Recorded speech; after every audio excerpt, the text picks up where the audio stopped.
제가 지난번 드렸던 메시지의 제목은 구원을 받고도 유업을 상실할 수 있는가.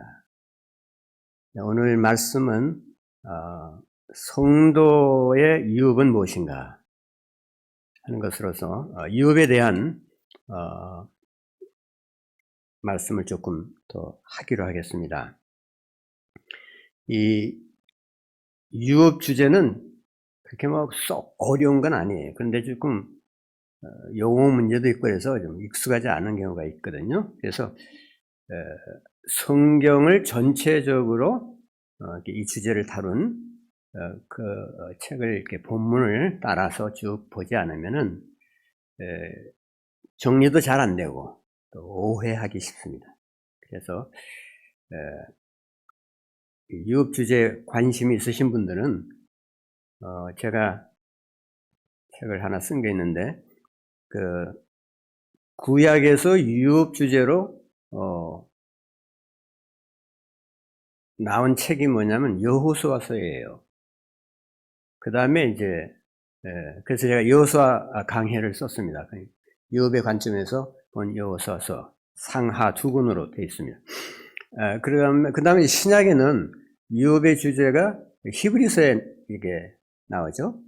책 전체가 사실은 유업에 대한 것입니다. 그래서 제가 히브리서도 유업의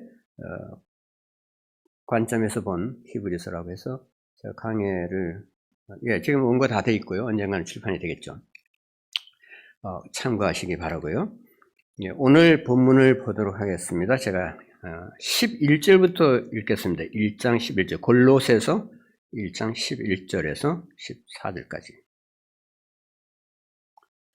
그의 영광의 힘을 따라 모든 능력으로 능하게 하시며 기쁨으로 모든 견딤과 오래 참음에 이르게 하시고 우리로 하여금 빛 가운데서 성도의 기업의 부분을 얻기에 합당하게 하신 아버지께 감사하게 하시기를 원하노라.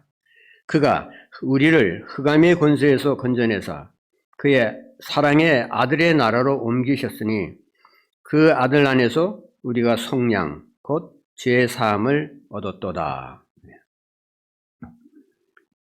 그래, 우선 본문에서 말하는 기업이라는 단어 있죠. 그 요즘 좀 유업이라는 단어로 바꿔서 쓰는데 기업이라는 말은 기업체하고는 아무 상관이 없는 얘기고요. 기본적인 그 의미가 뭐냐면 유업 혹은 상속이라는 말입니다. 또는 상 혹은 상급이라는 말이에요. 사실은 좀 오해하기 쉽습니다만은. 근데 이제 예를 들어서 상속 그러면 우리 일반적으로 어떤 의미를 씁니까? 그러니까 물려받는 걸 얘기하는 것이죠. 주로 부모님으로부터 재산을 상속받는다 그런 의미를 쓰죠. 근데 그런 경우에는 자녀가 무슨 하는 일이 없잖아요. 그 집에서 그냥 태어나면 돼요. 그 부모 밑에서. 근데 성경에서 말하고 있는 상속 혹은 유업 혹은 기업 이것은 자동이 아니에요. 이스라엘 백성들 보고 하나님께서 말씀하시기를 가나안에 가서 가나안 땅을 차지하라 그러셨거든요. 차지하라.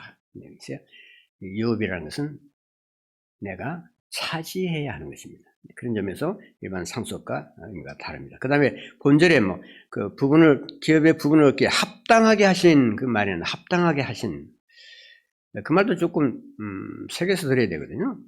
자격을 줬다는 얘기예요. 자격을 준다는 얘기예요. 그래서 표준 세번역이라든지 직역성경이라는 것이 있어요. 거기에 보면 이제 그렇게 번역이 됐습니다. 그 다음에 또 기업의 부분을 얻기에 그랬는데 그 부분을 얻기에 이 말도 좀 그래요. 그 기업의 부분이라는 것은 몫이란 뜻이에요. 할당된 목.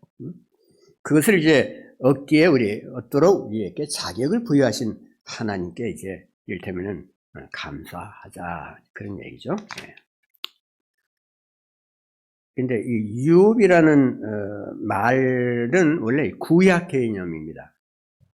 그렇기 때문에 이제 이것을 제대로 알려면은 구약을 먼저 살펴봐야겠죠.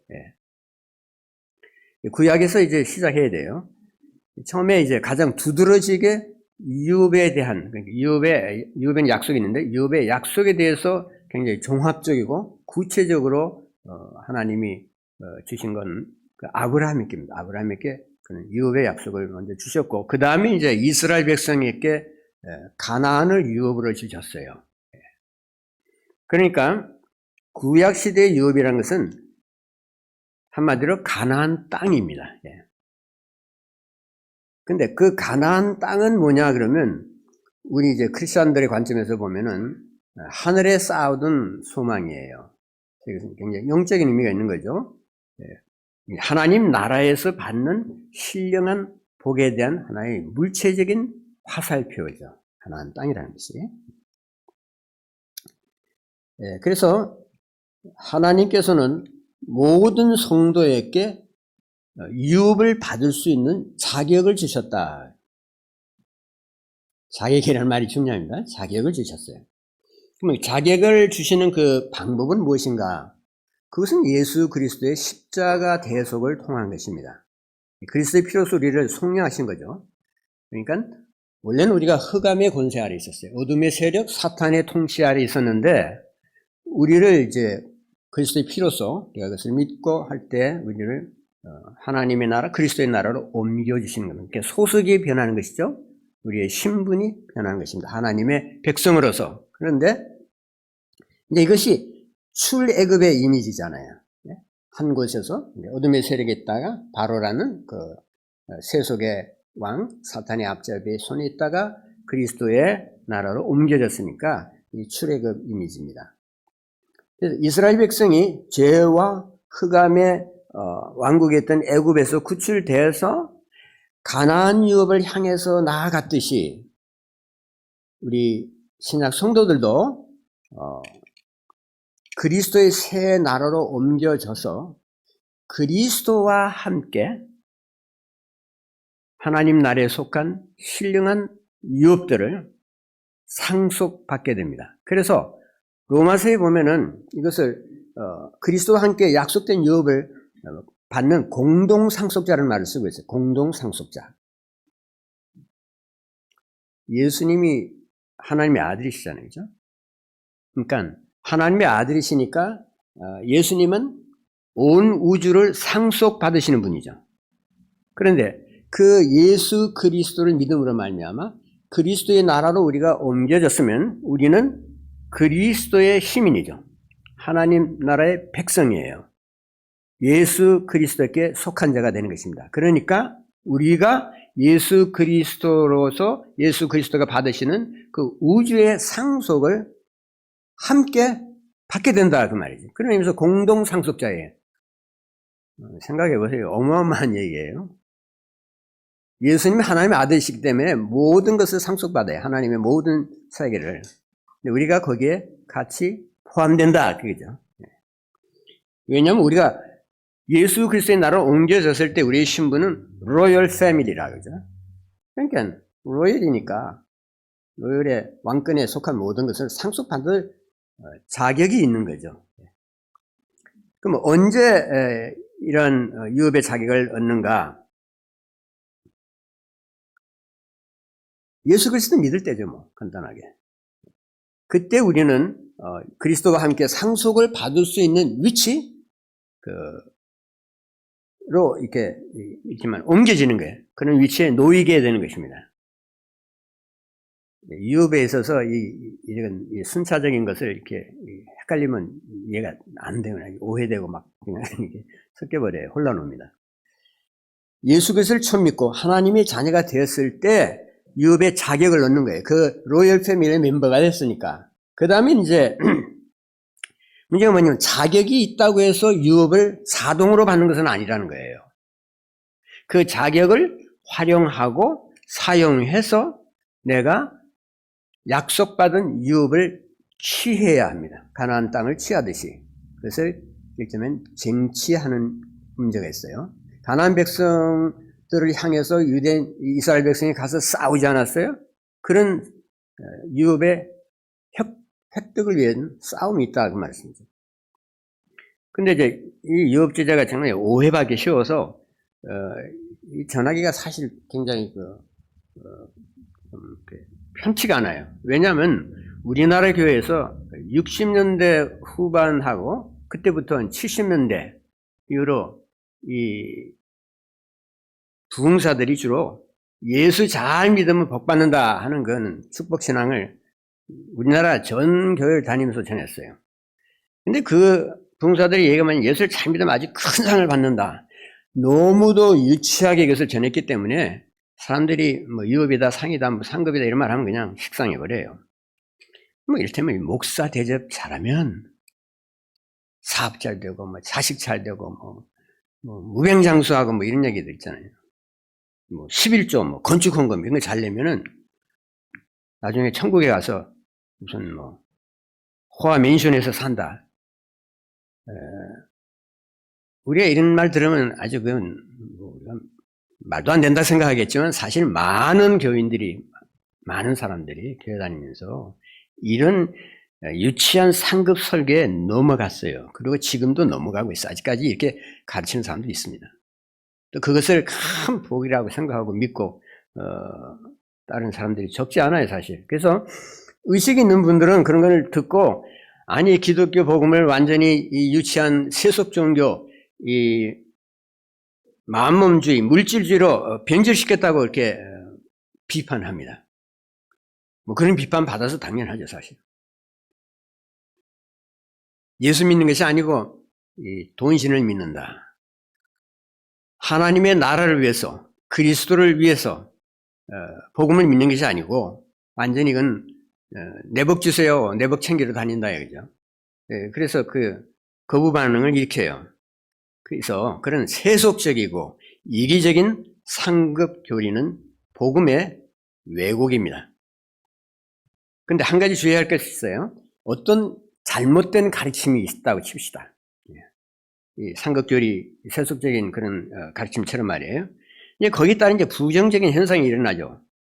예를 들면 그 비복음적인 종말론자들, 뭐 세상 이제 뭐 끝날 때 됐다 뭐 이런 사람들 있잖아요. 언제 예수님 모신다 뭐 이런 말 하는 사람들.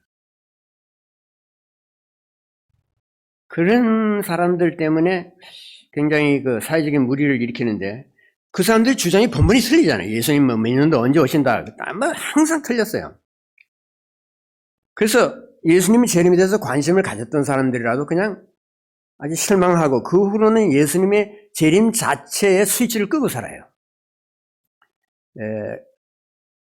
그래도 성경의 진리인 예수님의 재림은 믿어야 되고 그 귀한 소망을 우리가 날마다 기다려야 합니다. 상급교리도 마찬가지예요. 부흥사들 뭐 일부 이 목사들의 가르침이 아주 유치하고 비성경적이라고 해서 성경에서 가르치는 상급교리를 대체할 수는 없는 거예요. 그건 진리의 말씀이니까. 밥을 먹다가 돌이 콱 씹혔어요. 그러면 어떻게 하죠? 그냥 밥그릇째 그냥 내던집니까? 과격한 분들은 그냥 밥상채로 그냥 집어들이죠. 옛날에는 조리라는 걸 써가지고 왜 쌀, 그 돌을 이렇게 읽었잖아요. 저도 어릴 때 많이 해봤어요. 근데 돌이 또 들어가잖아요. 씹히잖아요. 영어 속담에 그런 게 있잖아요. 아기를 목욕을 시키고 나서 그 목욕물을 버린다는 것이 아기채 그냥 버려버렸어요. 돌이 씹히면 돌은 골라내고 밥은 먹어야 되고 더러운 물은 버리고 아기는 버리면 안 되죠. 상급 교리를 어떤 이유에서든지 배척을 한다고 해서 내가 더 거룩한 사람이 되는 건 아니에요. 그 교리, 그 유치해 이런 식으로 되어버리고 물론 유치한 것들이 있지만은 남은 내가 더 영적인 사람처럼 보이는 게 아니라 그 말이죠. 하나님이 유업의 상으로 주시겠다고 약속하신 것을 밀어내는 것은 하나님의 선한 뜻을 무시하는 일입니다. 우리는 예수님보다 더 신령하게 되려고 하지 말아야 돼요. 왜냐하면 예수님도 상을 믿으셨고 그렇게 가르쳤습니다. 또 우리는 유업의 상을 바라지 않고서도 바울처럼 그처럼 헌신된 삶을 살 수 있다라고 생각하지 말아야 돼요. 유업교리를 가장 강조한 사도가 사도 바울이에요. 유업의 상을 위해서 달렸습니다. 복음은 죄인이 예수 그리스도를 믿음으로 말미암아 구원을 받는다 하는 것에서 이렇게 중단돼, 거기서 아주 도장 찍고 끝나는 것이 아니에요. 구원은 그 이상입니다. 그 이상 되는 것이 무엇인가, 그걸 아는 것이 참 중요해요. 근데 예수 믿었으니까 천국 이제 가는 거다, 교회나 그냥 왔다 갔다 하면 된다, 그거는 아니라는 거죠. 왜냐하면은 복음 안에는 그리스도 안에서 받는 상의 놀라운 축복들이 포함되어 있어요. 단순히 그냥 상이라는 것은 사후에 천국 가는 것이다, 혹은 상은 뭐 하나님 자신이다, 이렇게 생각하면 많은 부분을 우리가 놓치게 됩니다. 유업은 주님을 위해서 이 세상에서 산 선한 삶에 대한 보상이에요. 하나님이 보상해 주신다고 그러면 별로 안 좋아하는 사람도 있어요. 뭐 내가 당연히 할 일 했는데 무슨 상이에요. 그건 자기 생각이고, 우리 하나님은 주님의 나라를 위해서, 주를 위해서, 하나님의 나라를 위해서 헌신하고 기여하고 사랑의 삶을 산 사람들, 그것으로 인해서 고난을 받은 사람들에게 칭찬하시고 상 주기를 원하십니다. 그것이 하나님의 속성이에요. 우리가 하나님의 속성 바꿀 수 없습니다. 그래서 사도 바울은 그런 것 때문에 우리가 감사해야 된다고 얘기했어요. 그래서 이 유업에 대한 기대는 성도의 거룩한 삶을 사는 하나의 동기부여가 됩니다. 왜냐하면 하나님께서 자격을 부여하시지 않았습니까? 그 다음에 선한 삶을 통해서 유업을 받도록 계획을 하셨다는 말씀이에요. 그런 하나님 얼마나 좋습니까? 이것을 감사의 기쁨으로 추구하는 것은 이기적인 행위일까요? 그렇지 않죠. 하나님의 선한 뜻을 존중하는 것입니다. 그래서 바울은 적극적으로 유업의 상을 받도록 이렇게 권장을 하였고, 하나님의 후한 배려에 감사하라고 아까 읽은 말씀 12절에서 얘기했어요. 그걸 무시하라고 그러지 않았습니다. 바울은 무슨 일을 하든지 마음을 다하여 죽게 하듯 하고 사람에게 하지 말라, 그렇게 이제 말을 한 다음에 이어서 무슨 말을 하냐면, 이는, 그 까닭은, 그 이유는 기업의 상을 주께서 받을 줄 아나니, 하나님께서 상을 주실 것을 알기 때문에 너희는 주 그리스도를 섬기느니라 그랬어요. 다시 이어서 불의를 행하는 자는 불의의 보응을 받는다고 했습니다. 그러니까 의를 행하는 자에게는 보상이 따르고 불의를 행하는 자에게는 보응의 심판이 따른다는 것입니다. 그런 의미에서 하나님은 양쪽으로 갚아주시는 분이에요. 제가 관련 성구 몇 절을 읽어드리겠습니다. 보라, 상급이 그에게 있고 보응이 그 앞에 있느니라. 나로 말미암아 너희를 욕하고 박해하고 거짓으로 너희를 거슬러 모든 악한 말을 할 때에는 너희에게 복이 있나니 기뻐하고 즐거워하라. 왜요? 하늘에서 너희의 상이 큼이라. 또 작은 자든지 큰 자든지 주의 이름을 경외하는 자들에게 상 주시며 또 땅을 망하게 하는 자들을 멸망시킬 때로소이다. 계시록 22장 12절에 보면은, 보라, 내가 속히 오리니 내가 줄 상이 내게 있어서 각 사람에게 그가 행한 대로 갚아주리라. 이런 말씀 우리가 부인할 수 없잖아요. 하나님은 갚으시는 분이에요. 하나님의 속성이에요. 하나님 빚지고 사시잖아요. 물론 빚지신 건 뭐 없죠. 우리가 빚을 졌죠. 하나님 빚을 지신 것처럼 생각하시고 우리의 선행을 갚아주신다는 겁니다. 우리는 다들 뭐 내 자식 잘 되기를 바라잖아요. 하물며 우리를 지으신 하나님이시겠습니까? 성경에 말하기를 자기 아들을 아끼지 아니하시고 우리 모든 사람을 위하여 내주신 이가 어찌 그 아들과 함께 모든 것을 우리에게 주시지 아니하겠느냐. 하나님께서 자기 아들을 우리를 구속하기 위해서 기꺼이 내주셨습니다. 근데 아들만 달랑 내주고 그 다음에 다 끝났습니까? 아들과 함께 아들에게 속한 모든 측량할 수 없는 하나님의 은혜의 선물들을 계속해서 주십니다. 하나님께서는 그리스도 안에 있는 복을 우리에게 주시기 위해서 만세전부터 계획하셨다고 했어요. 이제 우리가 하나님의 아들을 구주로 받았으면 그의 후속되는, 구원 이후에 후속되는 하나님이 계획하시고 주기를 기뻐하시는 그 복들을 받아야 된다 그거예요. 그런데 별로 관심 없습니까? 근데 그 복을 맨날 그냥 내 삶에 직결되는 그런 것들에만 집중하면 안 되죠. 하나님의 이 복들은 영적이고 신령한 것들이에요. 물론 물질적인 복도 있을 수 있고 여러 가지 일을 해결해 주시는 일도 있을 수 있고 다 그렇지만은 그리스도 안에 있는 하늘에 속한 신령한 복으로 우리가 가득 채워지기를 원하십니다. 그런 의미에서 하나님은 우리가 은혜로 충만하기를 원하세요. 그 같은 은혜를 받는 자로서 살기를 원하십니다. 이제 그러한 복들이 하나님께서 주시려고 하는 유업의 상임이에요. 상들입니다. 그래서 구원을 받았으면 그 다음부터는 이 유업을 받기 위해서 달려가야 되거든요. 그것이 구원받은 중요한 목적이에요.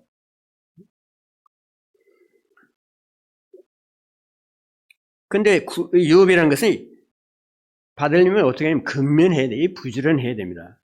교인들이 한 가지 진짜 부지런해야 할 것이 있어요. 그는 유업의 상을 위해서 부지런히 달리는 것입니다. 믿음이 있어야 되고 인내해야 돼요. 오래 참아야 이거 그냥 금방 덜컥 뭐가 떨어지는 게 아니에요. 여러 가지 시련을 통해서 고난을 통해서 어려움을 통해서 그리스도의 고난에 자신을 일치시킴으로써 하나님이 기쁘게 주시는 거예요. 테스트를 거쳐야 됩니다. 광야 백성들이 왜 출애굽해가지고 바로 가나안으로 못 갔습니까? 광야를 거쳐야 하기 때문에. 유업에 대한 백성들의 마음을 달아보셔야 하기 때문에 계속해서 하나님을 신뢰하고 계속해서 하나님 앞에 나아가고 계속해서 믿음을 발휘해야 했던 것입니다. 근데 고대 이스라엘 백성들에게는 각 지파마다 자기들이 받을 몫의 그 기업의 부분이죠. 그 몫의 땅이 있었어요. 그 유업의 땅은 각 지파에게 할당이 됐는데 각 지파는 그것을 취하기 위해서, 그것을 획득하기 위해서 믿음의 싸움을 싸워야 했다는 것입니다. 신약시대 성도들도 각자가 받은 유업의 몫이 있어요. 그래서 그 믿음을 발휘해서 역경을 참으면서 주님을 기쁘게 하는 신자가 될 때, 사랑과 헌신의 삶을 살 때 하나님께서 기쁘게 주신다고 했어요. 아까도 말씀드렸지만 유업의 상이라는 것은 그냥 간단하게 내가 신자가 됐다고 해서 자동으로 받는 것이 아닙니다. 유업은 조건 충족이 되어야 됩니다. 히브리서는 유업을 받는 성도들의 자세를 근면과 믿음과 인내라고 표현했어요. 히브리서 6장 12절에 보면 표준 세번역으로 제가 읽겠습니다. 하나님은 불의하신 분이 아니므로 여러분의 행위와 여러분이 하나님의 이름을 위하여 나타낸 사랑을 잊지 않으십니다. 여러분은 성도들을 섬겼으며 지금도 섬기고 있습니다. 여러분 각 사람은 같은 열성을 끝까지 나타내서 소망을 이루시기 바랍니다. 여러분은 게으른 사람이 되지 말고 믿음과 인내로 약속을 상속받는 사람들을 본받는 사람이 되어야 합니다. 여기 뭐 어려운 말씀 하나도 없잖아요. 그대로 하면 되는 거예요. 유업의 상을 받으려면 무엇보다도 하나님께서 그를 찾는 자들에게 상을 주시는 분이라는 것을 믿어야 한다고 했습니다. 히브리서 11장 6절. 히브리서 11장에 보면 거기 많은 우리들이 잘 아는 인물들의 이름이 쭉 열거되어 있잖아요. 뭐 에녹을 비롯해서 뭐 아브라함, 뭐 다윗, 뭐 잔뜩 있어요. 그런 그 믿음의 선열들이죠. 수많은 인물들이 유업의 상을 주신다는 사실을 다 믿었어요. 예를 들어서 모세 보세요. 모세는 그 바로의 궁전에서 살았는데요. 장차 받을 하나님의 상을 기대했기 때문에 그것을 다 포기할 수 있었습니다. 애굽의 보화를 버리고 하나님을 위해서 모욕을 참으면서 바로의 분노를 두려워하지 않냐고 애굽 땅을 떠났어요. 그러니까 미래에 받게 될 유업의 상이 모세로 하여금 당당하게 바로 앞에 나가서 하나님의 말씀을 전할 수 있었던 것이죠. 근데 이제 유업은 부지런하지 않으면 받지 못하고 근면하지면 못 받고 믿음이 있어야 돼요. 하나님을 그냥 믿는 게 처음에 예수 믿습니다. 그게 아니라 꾸준히 믿어야 돼요. 비가 오나 눈이 오나 우리가 이 꾸준하지 못한 게 참문이 꾸준하지 않는 건 게으른 거예요. 또 적당히 그냥 넘어가려고 하고 그러나 오래 견딘가 오래 참음에 이르도록 해야 된다고 이제 골로새 교인들을 위해서 바울이 기도했어요. 이 기도는 유업을 바라는 우리도 날마다 올려야 합니다. 하나님 저에게 조금만 더 참을 수 있는 인내를 주십시오. 이거 너무너무 힘듭니다. 제가 주님을 믿지만 그 믿음이 저에게 충만하지 않습니다. 어떤 것은 정말 믿기가 힘듭니다. 그러나 계속해서 주님의 사랑과 주님의 나에 대한 교회에 대한 관심을 믿을 수 있게 하여 주십시오. 주의 말씀을 믿게 해 주십시오. 계속해서 믿게 해 주십시오. 그래서 꾸준한 인내가 없으면 아무도 유업의 상을 위해서 싸움을 감당할 수가 없어요. 그 싸움이 있어요, 여러분. 예수 믿고 막 마음 편하게 그냥 스트레스 없이 이렇게 잘 살 수 있다. 이렇게 생각하시면 그건 맞지 않거든요. 예수를 믿기 때문에 오는 고뇌와 스트레스가 따로 있어요. 세상 사람들은 그거 몰라요. 근데 이제 이 말은 이제 오해를 하면은 부지런해야 되고 믿음이 있어야 되고 이제 그러면 유업이라는 것은 내가 쟁취해서 받는 거니까 그건 나에게 달렸구나 이렇게 생각이 쉽거든요. 내 믿음의 대가가 아닌가, 내 노력의 대가가 아닌가 그렇게 생각하는 것은 잘못된 거예요. 왜냐하면 하나님으로서 받는 모든 좋은 것들은 다 은혜잖아요. 거저로 받는 거예요. 우리에게 유업을 주기로 계획하신 분이 누굽니까? 하나님이시죠. 그 유업을 받을 수 있는 자격을 갖도록 해주신 분이 누구예요? 예수님이죠. 예수님 십자가에서 보혈을 흘리심으로 말미암아 우리가 하나님의 자녀가 되고 또 하나님의 자녀로서 유업을 받을 수 있는 자격을 주신 거 아니겠습니까? 그 다음에 그 유업을 향해서 내가 달릴 수 있는 힘을 주시고 견디게 하시는 분이 누구예요? 성령님의 활동이죠. 그렇기 때문에 유업은 비록 내가 정치하는 측면이 있다 할지라도 하나님의 은혜의 선물이에요. 그렇기 때문에 상 받고 자랑할 것도 없고 내 힘으로 얻어야겠다 그렇게 작정하고 나설 일도 아니죠. 우리는 무익한 종에 불과합니다. 마땅히 행해야 할 일을 했을 뿐이라고 주님 앞에 고백해야 돼요. 아무리 하나님 위해서 내가 합당한 삶을 거룩한 삶을 산다고 하더라도 내 삶에는 여러 가지 흥이 있잖아요. 불완전합니다. 우리의 믿음과 인내와 근면은 완전하지 않아요. 그런데도 불구하고 우리의 부족한 선행을 칭찬하시고 거기에 대해 상을 주시겠다 하시는 분, 그럼 그것이 은혜의 하나님이시죠. 우리가 그 점을 잊어서는 안 되겠어요.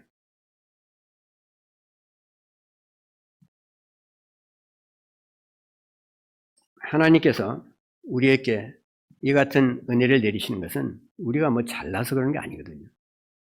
근데 하나님이 못난 우리를 왜 그토록 고려를 하시고 배려하시고 사랑하시는가? 우리에게 답이 없어요. 하나님의 가슴에만 있습니다. 왜 어째서 하나님이 나를 구원하셨는지, 어떻게 해서 하나님 나에게 여기에 놀란 상을 그리스도와 함께 공동 상속자가 되게 하시는지, 이런 것을 생각할수록 우리는 감탄만 할 뿐이에요. 하나님이 세상을 이처럼 사랑하사, 근데 하나님이 이 썩은 세상을 이처럼 사랑하셨다는 것을 우리가 이해할 수가 없잖아요. 우리는 다만 하나님은 사랑이시라는 말 앞에 고개를 숙일 뿐입니다.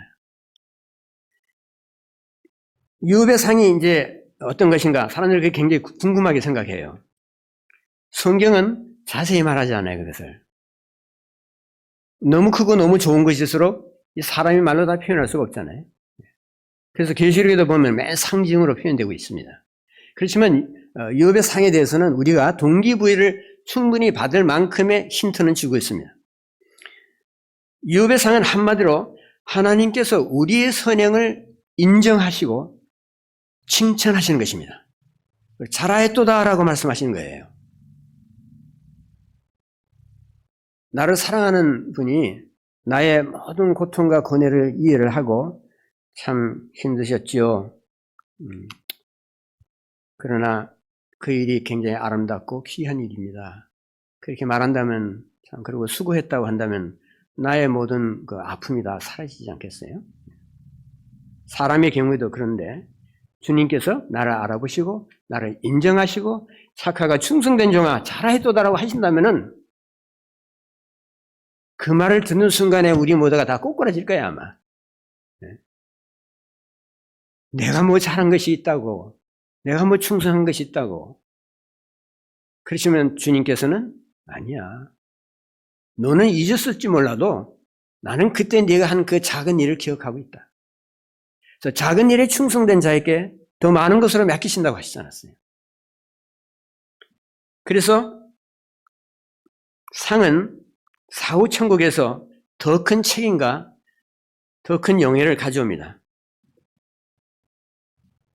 우리가 생각할 때 사후에 천국 가면 그냥 아무것도 안 하고 편안하게 쉬겠지 그렇게 생각하는데 그렇지 않아요. 그렇지 않아요.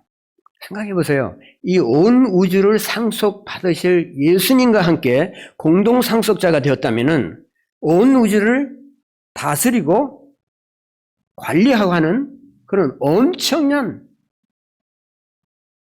과업이 기다리고 있지 않겠습니까? 할 일이 너무너무 많을 거예요. 그런 거 생각하면 가슴이 뛰죠. 유업의 상에 대한 가르침에 이제 교훈들이 많은데 간단하게 말씀드리면 내가 하는 그 행위, 선한 행위, 주를 위해서 하는 선한 행위의 의미를 부여합니다. 그것의 중요성을 부여를 해요. 왜냐하면 하나님께서는 우리의 모든 선행을 크고 작은 것을 다 기억하신다고 하셨거든요. 하나님께서 기억하신다는 건 뭐냐? 갚아주시겠다는 뜻이에요. 우리가 무엇을 기록할 때 그 왜 기록합니까? 처리하기 위한 것이죠, 나중에. 우리는 주를 위해서 사는 삶, 그것을 그냥 어떻게 생각할지 몰라도 하나님은 절대 잊지 않으세요. 안 잊어버려요. 주 안에서 맺는 모든 수고의 열매는 하나님께서 기쁘게 받아주십니다. 연락하십니다. 그래서 주님께서 우리로 인해서 이제 기뻐하신다는 말씀이에요. 근데 주님이 기뻐하시면 또 누가 기뻐할까요? 내가 기뻐하죠. 우리가 기뻐하는 거죠. 주님의 기쁨이 우리의 기쁨으로 돌아옵니다. 동시에 유업의 상은 우리의 책임을 강조해요. 그래서 우리가 받은 여러 가지 은사들, 우리가 받은 재물들, 우리가 받은 여러 가지 은혜의 선물들을 낭비해서는 안 되고 그것을 유용하게 잘 사용해야 한다는 것을 말합니다. 그 다음에 이 유업의 상이라는 것은 우리에게 주는 교훈 중에 하나는 고난이 따라붙기 때문에 그리스도와 함께 고난을 받는 자들이 받는 상이에요. 그렇기 때문에 우리가 고난을 받을 때 이것은 하나님이 청하신 뜻이다. 이것을 통해서 하나님의 은혜를 더 깊이 체험하게 하시는 것이다. 은혜의 방편으로서 청하신 것이다 하고 거기에 순복하는 것이 좋죠. 그 다음에 유업은 아버지 하나님의 은혜로운 속성을 깨닫게 합니다. 유업교리라는 것은 여러분 성도들을 격려하기 위한 것이에요. 그래서 예수님은 박해에 대한 가르침을 주시면서 그때 상급기를 얘기하셨어요. 선지자들도 다 그와 같은 어려움을 겪었다. 그러나 하늘에 너희의 상이 큽니다. 했거든요. 그러니까 그리스도의 고난에 참여하는 것으로 즐거워하라고 하는 것입니다. 이게 문제가 뭐냐면 고난을 즐거워할 고난이 있어야 하지 않겠어요? 근데 그런 것이 별로 없어요. 그러면 뭐예요? 받을 복도 없다는 거예요. 유업의 상도 없다는 거죠. 듣기는 좋지만은 잘 생각해 봐야 돼요. 내가 주를 위해서 손해되는 것을 내가 손해받은 것이 뭔가? 주님의 이름 때문에, 복음 때문에 내가 욕들은 게 뭔가? 내가 무시당한 것이 뭔가? 주님으로 인해서 내가 정말 받은 고난이 있는가? 너무 편하게 나는 예수 믿지 않는가 한번 반성해 봐야 돼요. 주를 위해서 살려고 해보세요. 진짜 주님을 위해서 이것저것 다 포기하고 오직 주님 안에서 내가 살겠다 하고 하면은 만 가지가 걸려요. 세상식으로 살다가 그렇게 새로운 마음으로 거듭난 성도로서 하나님의 진정한 로열 패밀리의 멤버로서 살려고 하면은 고난을 받게 돼 있어요. 그것이 하나님이 정한 길입니다. 그걸 통해서 하나님 우리에 대한 사랑을 확증하시고 우리에게 필요한 것을 계속해서 공급해 주시고 때로는 가난하게 하시고 때로는 무시도 받게 하시고 때로는 억울한 일을 당하게 하시고 부당하고 불의한 일을 겪으면서 하나님을 더 찾게 하고 공의의 하나님, 갚으시는 하나님을 더욱더 의존하게 하시는 거예요. 하나님께서는 우리의 봉사와 헌신과 사랑의 삶을 주권적인 권한으로 얼마든지 요구하실 수 있어요.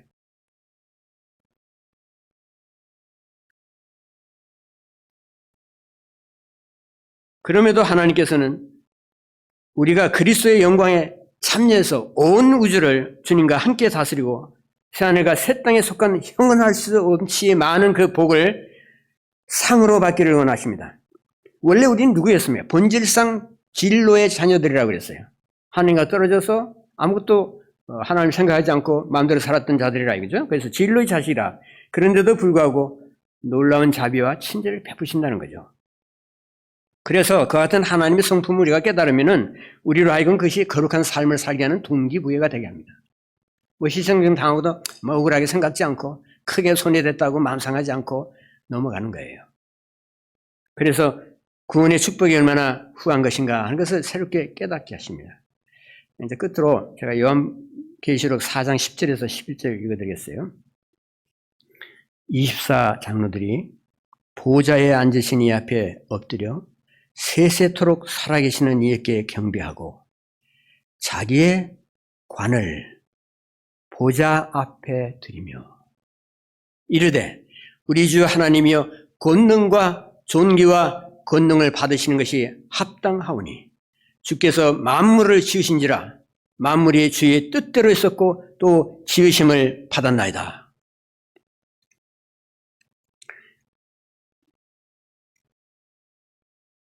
유업의 상이라는 것은 한마디로 주님이 우리의 선행을 인정하시고 착하고 충성스러운 종이라고 칭찬하시는 것이라고 했죠. 그런데 마지막 심판 때에서 우리가 주님 앞에 섰을 때 그런 칭찬을 받는다고 생각해 보세요. 착하고 충성된 자, 그 모든 사람들 앞에서, 모든 피조물 앞에서 이렇게 말씀 선포하신다고 생각해 보시죠. 그 상상 한번 해보시면은 이거 감개무량하고 감지덕지한 일이 아닙니까? 그런데 입으로만 감사하고 입으로만 하나님 찬양할 것 같습니까? 우리는 당연히 이렇게 말해야 돼요. 주님, 제가 언제 주님께 충성하였습니까? 제가 언제 주님을 위해서 정말 잘한 일이 있었습니까? 종으로서 마땅히 해야 할 일을 한 것뿐입니다. 그나마도 제가 뭐 잘한 것이 있다 할지라도 거기는 결점투성이고 불완전한 것 투성입니다. 진정으로 착하신 분은 주님이십니다. 진정으로 선하신 분은 주님이십니다. 진정으로 착하고 충성된 종은 제가 아니고 주님 자신이십니다. 그러므로 저의 면류관을 벗어서 주님 앞에 놓아드립니다. 주님 받으시옵소서. 주께 영광과 권세와 권력이 영원토록 있기를 소원합니다. 그것이 바로 24 장로들이 자기들의 면류관을 벗어서 주의 발 앞에 내려놨다는 뜻이에요. 근데 여러분, 우리 모두가 우리의 면류관을 벗어서 주님께 드리기를 원할 것입니다. 그런데 질문해 보십시다. 나에게는 과연 주 앞에 드릴 면류관이 있는가? 다른 사람들은 다 자기 면류관을 벗어서 기쁨으로 주 앞에 바치고 있는데 나는 바칠 게 아무것도 없어요. 착하고 충성된 종이라는 칭찬도 받지도 못했고 주님 앞에 드릴 면류관도 없고 그러니까 주님이 주신 유업의 면류관을 향해서 살아야겠죠. 상을 받기 위해서 살아야 한다 그렇게 말하면 사람들이 그 이기적이고 상업적인 말씀이 아닙니까? 그렇게 못마땅하게 생각해요. 과연 그럴까요? 성경은 우리가 주님이 원하시는 것을 그 유업을 받기 위해서 믿음과 인내로 힘쓰라고 권면합니다. 그런데 결국은 그러한 그 유업의 상이 주 예수의 보좌를 빛나게 하는 것이라고 결론을 짓고 있어요. 여러분, 누구를 위해서 우리가 면류관을 받아야 합니까? 나를 위해서 받습니까? 아니죠. 예수님을 위해서 받는 것입니다. 예수님께 다시 돌려드리기 위해서 받는 거예요. 그렇기 때문에 내가 온 힘을 다해서 달리는 것입니다. 나 자신의 영광을 위해서 내가 다른 일을 하는 것이 아니라 주 예수의 영광을 위해서, 그분의 명예를 위해서 달리는 것입니다. 그래서 하면 내가 상을 추구한다는 것이 이기적입니까? 그렇지 않죠.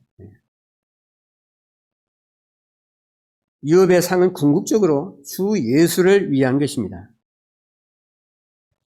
다시 돌려드리기 위해서 힘써 받는 것이 유업의 상이에요. 누구를 위한 상급입니까? 나를 위한 것입니까? 아닙니다. 주님을 위한 것입니다. 실상 예수님도 자신의 면류관을 벗어서 하늘 아버지 앞에 내려놓을 것입니다. 사탄의 왕국을 다 멸망시킨 후에 자기 나라를 하늘 아버지께 바치신다고 하셨어요. 그 후에는 마지막이니 그가 모든 통치와 모든 권세와 능력을 멸하시고 나라를 아버지 하나님께 바칠 때라. 그가 모든 원수를 그 발 아래 둘 때까지 반드시 왕노릇 하시리라. 왜 그때까지만 왕노릇을 해야 됩니까? 자신의 왕관을 하늘 아버지께 돌려드려야 하기 때문에 그때까지 다스리시고 사탄을 다 멸하시고 그 다음 만물을 그렇게 복종하게 하실 때에는 아들 자신도 그때 만물을 자기에게 복종하게 하신 이에게 복종하게 되리니 이는 하나님이 만유의 주로서 만유 안에 계시려 하심이라. 그렇다면 우리도 같은 패턴을 따라서 우리의 면류관을 예수 그리스도의 보좌 앞에 내려드리고 우리의 면류관이 예수 그리스도 안에서 그리스도를 통해서 하늘 아버지 앞에 바쳐지게 해야 하는 것입니다. 이것이 우리가 유업을 추구해야 할 아주 가장 중요한 이유예요. 여러분, 그렇다면 우리 모두가 주님께 벗어드릴 면류관이 있기 위해서 약속하신 유업을 상을 위해서 달려가야 하지 않겠습니까? 마치겠습니다.